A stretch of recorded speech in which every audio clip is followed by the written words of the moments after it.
9.11 테러가 일어난 지 어느덧 14주기를 맞았습니다. 오늘 뉴욕과 워싱턴 DC 등 미국 주요 지역에서는 추모 행사가 잇따랐습니다. 뉴저지 늘푸른 농장이 오늘 뉴욕 뉴저지 일원 한인 노인들을 위한 경로 대잔치를 개최했습니다. 패스트푸드 업계의 최저임금 인상에 이어 모든 업계 전반에 걸쳐서 최저임금 인상이 추진되고 있습니다. 뉴욕시 의회 23선거구 시의원 민주당 예비선거에서 베리 그로덴칙 전 뉴욕주 하원 의원이 승리했습니다. 민주당의 유력 대선주자 힐러리 클린턴 전 국무장관의 지지율이 흔들리고 있습니다. 이상은 이 시각 주요 뉴스입니다. 여러분 안녕하십니까? KBN 뉴스입니다. 9.11 테러가 일어난 지 어느덧 14주기를 맞았습니다. 아직도 그날을 잊지 못하고 가슴 아파하는 사람들이 많은데요. 오늘 뉴욕과 워싱턴 DC 등 미국 주요 지역에서는 추모 행사가 잇따랐습니다. 9.11 테러 14주기를 맞아 그라운드 제로가 있는 메모리얼 플라자와 펜타곤, 납치 민간기 추락 현장인 펜실베니아 쉥스빌엔 유가족과 추모객 등 많은 사람들이 모여 희생자들을 기렸습니다. 첫 번째 납치 여객기가 월드 트레이드 센터 노스타워와 충돌한 시간인 오전 8시 46분, 사이렌 소리가 울리자 천여 명의 참가자들은 일제히 묵념하는 시간을 가졌습니다. 그 뒤 유가족들이 차례로 중앙연단에 나와 3천여 희생자들의 이름을 호명했습니다. 유가족들은 희생자의 사진을 가슴에 품고 있거나 얼굴 이미지가 들어간 티셔츠를 입기도 했습니다. 워싱턴에서 오바마 대통령과 미셸 오바마 여사도 오늘 오전 8시 46분 백악관에서 1분간 묵념했습니다. 펜타곤에서도 애쉬 카터 국방장관을 비롯한 직원들이 유가족들과 함께 추도식을 가졌습니다. 뉴저지 늘푸른 농장이 오늘 뉴욕 뉴저지 일원 한인 노인들을 위한 경로 대잔치를 개최했습니다. 다채로운 공연과 함께 푸짐한 선물까지 증정해 훈훈한 감동을 안겨줬습니다. 오늘 오전 뉴욕과 뉴저지에서 전세버스로 중부 뉴저지 해밀턴에 위치한 늘푸른 농장에 도착한 1,600여 명의 한인 어르신들은 농장 측에서 마련한 식사와 공연으로 즐거운 하루를 보냈습니다. 오늘 행사를 준비한 늘푸른 농장 김종인 대표는 농장이 성장 발전하기까지는 한인 어르신들의 관심과 후원이 있었다며 앞으로 더 많은 어르신들을 모실 수 있도록 하겠다고 포부를 밝혔습니다. 오늘 여러분들 오셔서 고맙습니다. 맛있는 식사 나누고 좋은 시간 보내고 그래서 건강하셔서 내년에도 또 뵙게 되기를 바랍니다. 행사에 참석한 한인 어르신들도 감사의 마음을 표했습니다. 여러 친구들 많이 만나고 우리는 또 노악회가 신도 나고 그냥 음식 정신도 잘 먹고 뭐 여러 가지로 뭐 기분 좋았어요. 늘푸른 농장은 오늘 행사에 참석한 모든 분들께 농장에서 직접 재배한 과일을 선물로 증정했습니다. 패스트푸드 업계의 최저임금 인상에 이어 모든 업계 전반에 걸쳐서 최저임금 인상이 추진되고 있습니다. 앤드류 쿠오모 주지사가 2018년 말 뉴욕시를 시작으로 최저임금 인상을 추진하겠다고 발표했습니다. 앤드류 쿠오모 주지사가 모든 업종의 법정 최저임금을 시간당 $15로 인상하는 방안을 추진하고 있습니다. 쿠오모 주지사는 어제 맨하튼 제이콥 제비츠 컨벤션 센터에서 열린 패스트푸드 종업원의 최저임금 인상을 축하하는 기념식에서 이와 같은 계획을 발표했습니다. 조 바이든 부통령과 함께 참석한 쿠오모 주지사는 패스트푸드 업계뿐 아니라 주 전체 모든 업계에 최저임금 인상이 필요하다고 강조했습니다. 또 뉴욕시에서는 오는 2018년 12월 31일부터 나머지 지역에서는 2021년 7월 1일부터 최저임금을 $15로 인상하도록 추진하겠다고 밝혔습니다. 이와 같은 모든 업종의 최저임금 인상 계획은 패스트푸드 임금 인상 일정과 맞춰 진행될 예정입니다. 빌 드블라지오 뉴욕시장과 칼 헤이스티 주 하원의장 등도 쿠오모 주지사의 최저임금 인상 계획을 지지한다며 주의회의 동의를 촉구했습니다. 한편 뉴욕주의 현행 최저임금은 시간당 $8.75로 올해 12월 31일부터는 $9로 오릅니다. 어제 실시된 뉴욕시 의회 23선거구 시의원 민주당 예비선거에서 베리 그로덴칙 전 뉴욕주 하원 의원이 승리했습니다. 그로덴칙 의원은 한인 사회의 전폭적인 지지에도 감사의 말을 전했습니다. 어제 실시된 뉴욕시 의회 23선거구 시의원 민주당 예비선거에서 개표율 95%를 보인 오후 10시 베리 그로덴칙 후보는 득표율 26.25%로 승리를 확정했습니다. 그로덴칙 후보는 이날 벨레로즈에 있는 한 식당에서 열린 당선 파티에서 이번 선거는 플러싱 주민 모두의 승리라며 특히 한인 사회가 보여준 전폭적인 지지에 감사한다고 밝혔습니다. 플러싱에서 자란 그로덴칙 후보는 초등학교부터 고등학교까지 공립학교를 다녔고 빙햄튼 뉴욕 주립대에서 경제학과 역사학을 복수 전공했습니다. 2002년에는 주 하원 의원에 당선돼 2년간 활동하고 퀸즈 보로청으로 옮겨 수석 행정관과 부보로장 등을 역임했습니다. 그로덴칙 후보는 11월 3일 열리는 본선거에서 공화당 조 코케넌 후보와 경합을 벌입니다. 한편 그로덴칙 후보는 이번 선거 캠페인 과정에서 한인 사회에 적극적인 지원 공약을 밝혀왔습니다. 특히 퀸즈 한인회가 추진하고 있는 레오나드 스퀘어 플라자 조성에 대해 긍정적인 의견을 밝히고 시의원에 당선되면 적극 돕겠다고 강조했습니다. 뉴욕주 네일업계에서는 10월 6일까지 임금 채권의 구입이 의무화됐습니다. 한인 업주들의 발등에도 불이 떨어졌는데요. 하지만 이 구입 기한을 연기하거나 무효화하는 방안이 추진되고 있습니다. 토비앤 스타비스키 뉴욕주 상원의원과 론킴 뉴욕주 하원의원은 10일 기자회견을 열고 앤드류 쿠오모 주지사와 임금 채권 규정의 시행 연기 및 무효화 방안을 논의하고 있다고 밝혔습니다. 또 10월 6일 이전에는 합의안을 도출할 수 있을 것이라며 10월 6일까지 임금 채권을 구입하지 못하더라도 내력수가 문을 닫는 일은 없을 것이라고 강조했습니다.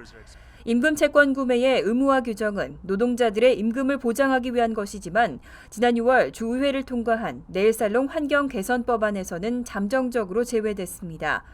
보험업계에서 활성화되는 등 실질적인 시행까지는 시간이 필요하다는 여론 때문이었습니다. 하지만 쿠오모 주지사는 지난달 갑작스레 10월 6일부터 규정을 의무화하겠다고 발표했습니다. 이에 따라 업주들이 임금 채권 구입에 나섰지만 재정 상황과 크레딧 점수 등에 따라 채권 구입 시 일시불로 내야 하는 금액이 크게 차이나면서 일부 한인 업주들은 부담을 호소하고 있는 것으로 알려졌습니다. 민주당의 유력 대선 주자 힐러리 클린턴 전 국무장관의 지지율이 흔들리고 있습니다. 진보 성향의 샌더스 후보의 지지율이 빠른 속도로 상승하고 있는데요. 2008년의 악몽이 되살아나는 것이 아니냐는 우려가 나오고 있습니다. 보도에 금홍기 기자입니다. 퀴니피악 대학이 아이오와주에서 민주당 당원 투표에 참여할 것으로 832명을 대상으로 여론조사를 벌인 결과 버니 샌더스 후보가 41%를 기록해 40%를 얻은 힐러리 클린턴 후보를 눌렀습니다. 지난 7월 2일 조사에서 클린턴 후보가 52%를 기록하고 샌더스 후보가 33%에 그쳤던 결과와 비교해 볼 때 극명한 역전 현상이 나타난 것으로 이메일 게이트가 결정적 영향을 끼친 것으로 보입니다. 최근 유엔푸셔 여론조사에서도 샌더스 후보에게 역전을 허용한 것과 맞물려 클린턴 선거 캠프에 적지 않은 충격을 안겨다 줄 것으로 보입니다. 전문가들은 힐러리가 높은 지지율을 갖고 있었지만은 계속해서 내리막길을 갈 거다라는 걸로 이제 출발을 했는데 드디어 샌더스의 바람에 의해서 뉴햄프셔도 그랬죠. 근데 아이오와의 또 지지율이 샌더스가 높았습니다. 당황했어요, 이제. 클린턴 후보는 2008년 경선 때도 첫 경선지인 아이오와 코커스에서 버락 오바마 후보에게 패배함으로써 대세론이 꺾였던 전례가 있어 당시의 악몽이 되살아나는 것 아니냐는 우려가 제기되고 있습니다. 이번 조사에서 출마를 저울질 중인 조 바이든 대통령이 12%를 차지했고 이어 오말리 전 메릴랜드 주지사가 3%, 짐 웹 전 버지니아주 상원의원이 1%를 각각 기록했습니다. 반면 공화당 진영에서는 선두주자인 도널드 트럼프 후보의 지지율이 더욱 상승하고 있어 확실한 독주 체제를 구가하고 있습니다. CNN이 실시한 여론조사 결과 트럼프 후보는 지난달보다 8%포인트나 오른 32%로 압도적 1위를 차지했습니다. KBN 뉴스 금홍기입니다. 시민참여센터가 포트리로 사무실을 이전하고 어제 개소식을 열었습니다. 개소식에서는 특히 올해 중점적으로 추진하고 있는 8080 캠페인을 홍보하고 한인들의 많은 참여를 당부했습니다. 시민참여센터는 한인들과 좀 더 가까이에서 소통하기 위해 한인이 많이 살고 있는 포트리로 뉴저지 사무실을 이전하고 어제 개소식을 가졌습니다. 개소식에서는 시민참여센터가 한인들의 권익 증진과 정치력 신장을 위해 그동안 전개했던 캠페인 등이 소개됐고 앞으로의 계획도 밝혔습니다. 시민참여센터는 내년 대선을 앞두고 뉴저지 지역 한인 유권자 등록률을 80%까지 끌어올리는 데 주력하고 또 투표에도 유권자의 80%가 참여할 수 있도록 장려하는 캠페인을 지속적으로 전개해 나갈 방침입니다. 우리가 주류 사회로 가는 가장 중요한 것은 유권자 등록을 많이 하고 투표 참여 많이 해서 미국 사회에서 인정받고 존경받는 그런 커뮤니티 되는 것이 우리가 주류 사회로 가는 것이고 또 우리 커뮤니티 자체가 그렇게 높은 유권자 등록률과 투표를 만들어내므로써 다음 세대에게 아주 중요한 유산을 물려주는 것입니다. 한편 시민참여센터는 19주년 기금모금 만찬을 오는 10월 1일 오후 6시부터 뉴욕 퀸즈 플러싱에 위치한 테라스 온더 파크에서 개최할 예정이라며 한인들의 많은 참여와 관심을 당부했습니다. 체류 신분 문제로 인해 오바마 케어 수혜 자격을 박탈당한 이민자가 미 전국에서 30만 명을 넘었습니다. 지난 6월 말 기준 미 전국의 오바마 케어 가입자는 990만 명으로 집계됐습니다. 연방 메디케어 및 메디케이드 서비스 센터는 8일 발표한 오바마 케어 가입자 실태 자료를 통해 지난 6월 말 기준 미 전국의 오바마 케어 가입자는 약 990만 명에 달한다고 밝혔습니다. 직전 분기에 비하면 24만 8천 명이 감소했습니다. 센터 측 통계에 잡힌 가입자는 오바마 케어 수혜가 시작됐거나 첫 번째 달 보험료를 납부한 가입자를 기준으로 했습니다. 카이저 패밀리 파운데이션의 레리 레빗 수석 부사장은 오바마 케어 수혜 자격을 입증할 합법적인 신분 서류를 제출하지 못해서 가입이 취소된 이민자들이 크게 늘면서 전국에서 30만 6천여 명의 이민자들이 수혜 자격을 박탈당했다고 설명했습니다.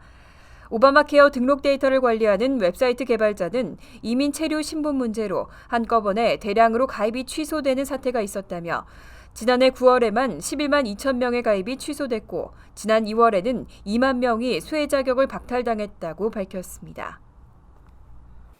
뉴욕주의 한 대형 건강보험 회사가 또 해킹을 당했습니다.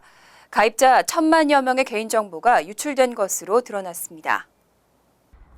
뉴욕주 건강상품 거래소를 통해 오바마 케어 건강보험 플랜을 제공하고 있는 엑셀루스 블루크로스 블루실드사가 해킹을 당한 것으로 나타났습니다. 엑셀루스 블루크로스 블루실드는 지난 8월 초 IT 시스템을 점검하던 중 해커로 짐작되는 허가받지 않은 외부 접속자가 고객 데이터베이스에 접속한 흔적을 발견했다고 밝혔습니다. 연방수사국은 이번 해킹을 통해 보험 가입자들의 이름과 생년월일, 소셜 시큐리티 번호와 같은 개인정보가 대량으로 유출된 것으로 파악하고 있습니다. 또 의료비 청구 기록이나 일부 가입자들의 은행 계좌번호 등도 함께 유출됐을 가능성이 높다고 우려했습니다. 엑셀루스 블루크로스 블루실드사는 뉴욕주 내 건강보험 점유율이 10%에 이르는 대형 보험회사입니다. 수사당국은 올 초 전미 건강보험업계 2위 규모인 앤썸에서 최대 8천만 명의 고객 정보가 유출되는 등 미국 내 대형 보험회사들을 중심으로 정보 유출 사건이 잇따라 발생하고 있다고 지적했습니다. 또 보험회사들은 자체적으로 보안 시스템을 강화시켜야 한다고 강조했습니다. 뉴저지 주 교육국은 2019년부터 새 표준 시험을 졸업시험으로 대체한다고 발표한 바 있는데요. 학부모와 학생들의 반대가 거세지면서 당초 계획을 1년 더 늦추기로 결정했습니다. 현재 9학년생까지는 SAT나 SCT 등을 대체 시험 점수로 제출할 수 있습니다. 뉴욕주 교육당국이 2019년 고교 졸업생부터 새 표준 시험으로 졸업시험을 대체하기로 했던 계획을 1년 연기했습니다. 원래는 현재 9학년생부터 이와 같은 규정을 적용하기로 했지만 계속되는 학부모와 학생들의 반발에 계획을 늦추기로 결정했습니다. 학부모들은 새로운 표준 시험이 기존 교육과정에 혼란을 야기할 수 있고 시험 문제가 기존 시험보다 훨씬 어렵다고 지적하며 새 시험 도입을 강력하게 반대해왔습니다. 실제 지난 봄학기 처음 치러진 새 표준 시험에 고등학교 저학년의 경우 전체 학생의 4%, 11학년의 경우 15%가 시험을 치르지 않았습니다. 현 교육국 규정은 시험을 치르지 않은 학생에게 특별한 제재를 가하지 않고 있기 때문에 사실상 학생들은 개인 선택에 따라 시험에 응시하고 있는 상황입니다. 한편 고교 졸업시험으로서의 표준시험 적용이 1년 연기되면서 2019년까지의 졸업 예정 학생들은 SAT나 SCT, AP 등을 대체 시험 점수로 제출할 수 있게 됐습니다. 잠시 후 KBN 뉴스가 계속됩니다.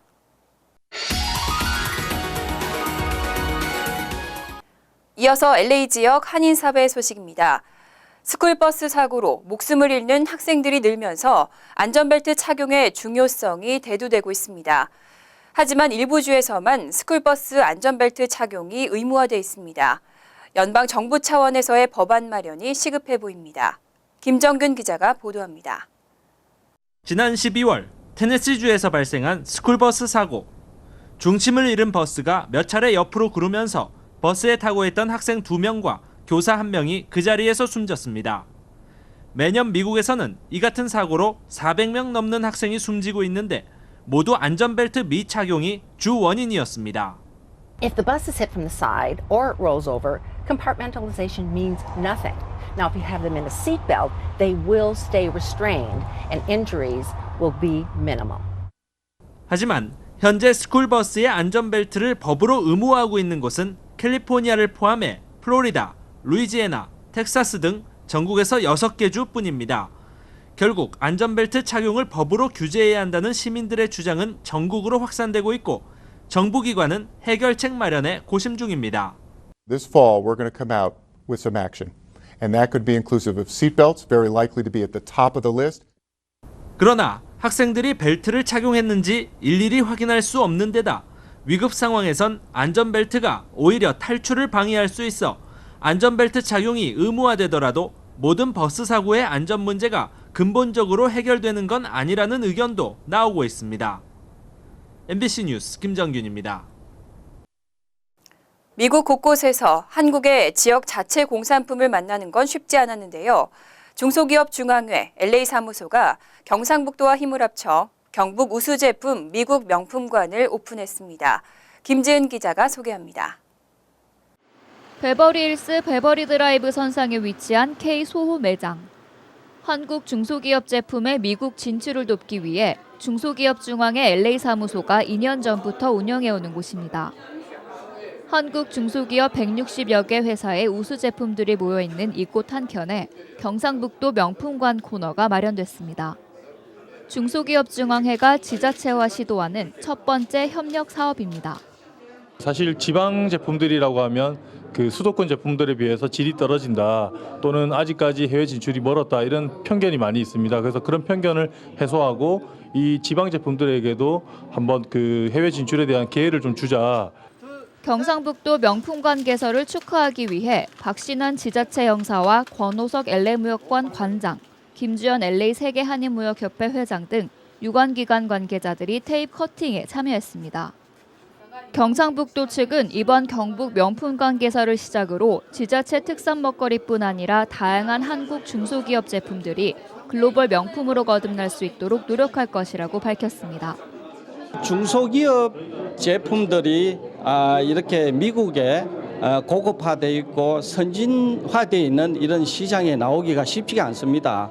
그래서 중소기업들이 직접 독자적으로 하기 어려운 이러한 부분을 저희 지자체에서 경상북도가 예산을 지원해서 진출할 수 있도록. 이번에 입점한 경북 중소기업은 모두 11곳. 실온에서 보관할 수 있는 삼계탕부터 인견 속옷, 한방 샴푸 린스, 넥타이 등 다양한 품목들을 선보였습니다. 경상북도의 다양한 상품들은 앞으로 3개월간 K-소호 매장에서 만날 수 있습니다. 한편 중소기업 중앙회 측은 경북 등 한국 지자체 중소기업의 활발한 해외 진출을 위해 올해부터 뉴욕 문구 전시회, 시카고 뷰티 전시회 등에 직접 부스를 설치하는 등 본격적인 주류 마케팅에 나서고 있습니다. 이번 경상북도 우수 제품 미국 명품관 개설이 기존 지자체 식품 위주의 해외 진출을 넘어 한국 중소기업 공산품 해외 진출에 물꼬를 틀 수 있을지 관심이 모아지고 있습니다. TVK 뉴스 김지은입니다. 월드리포트입니다. 세상에는 별의별 재주를 겨루는 여러 가지 대회들이 참 많습니다. 핀란드에서는 기타를 전혀 치지 못해도 상관없는 기타 대회가 열렸고 일본에서는 초등학생과 스모 선수의 씨름 대결도 열렸습니다. 여성 참가자가 옷을 벗어 던지더니 허리를 뒤로 완전히 꺾는 묘기를 보여줍니다. 고개 대회인가 싶지만 핀란드에서 열린 세계 에어 기타 대회입니다. 참가자들은 음악에 맞춰 격렬하게 몸을 흔들며 마치 손에 진짜 기타가 있는 것처럼 혼신의 힘을 다해 연주합니다. 에어 기타 대회는 매년 봄 전 세계 13개국에서 열리는데 각국 우승자는 핀란드 세계 대회에 참가할 수 있습니다. 독특한 의상은 기본, 카리스마 넘치는 무대를 선보이는 각국 대표들. Depends on who's judging and so I think I've got quite an original act. 정말 심사 기준이 있긴 한 걸까? We have certain things that we have to check. I like craziness. I like improvisation, craziness. That's my thing. 올해는 마치 외계인 같은 복장으로 신들린 기타 연주 솜씨를 뽐낸 러시아 참가자가 대상을 차지했습니다. A little bit weird, I must admit. Totally unexpected. 참가자뿐 아니라 관객도 모두 기타리스트가 되어 열정을 발산하는 축제. 어느덧 올해로 20주년을 맞은 세계 에어 기타 대회의 목표는 세계 평화를 기원하는 것이라고 합니다. 한편 일본에서는 용감한 꼬마들이 덩치 큰 스모 선수와 대결을 벌였습니다. 꼬마 둘이 선수 한 명한테 달려들어 보지만 그대로 튕겨나가 버립니다.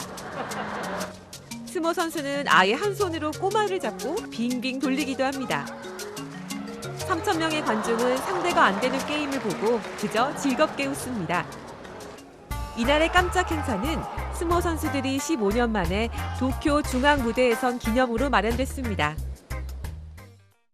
간추린 소식입니다. 한시적으로 시행되고 있는 비성직자 종교이민과 투자이민 리저널 센터 프로그램이 이달 30일에 시행이 만료됩니다. 연방의회가 이 기간 내에 프로그램의 연장안을 통과시키지 않을 경우에는 10월 1일부터 운영이 중단될 수 있습니다. 이들 프로그램은 3년마다 의회의 연장 승인을 받아 한시적으로 운영되고 있습니다. 뉴욕 총영사관과 유엔 한국 대표부에 대한 2015년도 국정감사 일정이 확정됐습니다. 뉴욕 총영사관은 오늘 15일 오전 10시 총영사관 8층 대회의실에서, 유엔 대표부는 16일 오전 10시 대표부 건물 2층 대회의실에서 감사가 실시됩니다. 이번 국감의 증인으로는 뉴욕 총영사관에서 김기환 총영사와 권기환 부총영사가, 유엔 대표부에서는 오준 대사와 백지아 차석 대사 외 2명 등 4명이 채택됐습니다.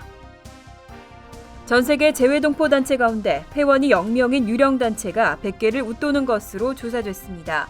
국회 외교통일위원회 소속 새누리당 이주영 의원은 지난해를 기준으로 재외동포 단체 3,172개 가운데 회원이 1명도 없는 단체가 118개에 달했다고 밝혔습니다. 회원수가 정확히 기재되지 않은 단체도 934개에 달했습니다. 뉴욕대 주변에서 아시안 학생을 타깃으로 한 일명 CD 강도가 기승을 부리고 있습니다.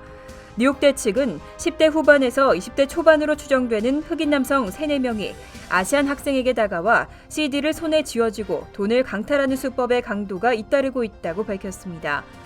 대학 측은 일반인 피해자 가운데는 타인종도 있지만 학생 피해자 대부분은 아시안이라고 밝히고 경찰과 협력해 추가 피해를 막을 것이라고 전했습니다. 환율과 증권 소식입니다.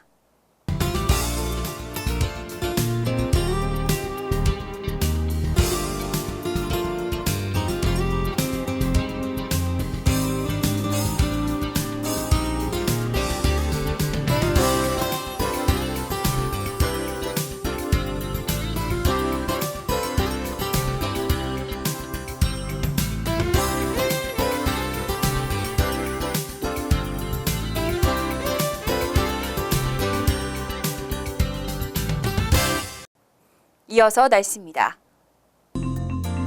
토요일은 점차 구름이 많아지며 늦은 오후부터 많은 양의 비가 오는 곳이 있겠습니다. 낮 최고 기온은 81도, 섭씨 27도, 밤 최저 기온은 68도, 섭씨 20도로 예상됩니다.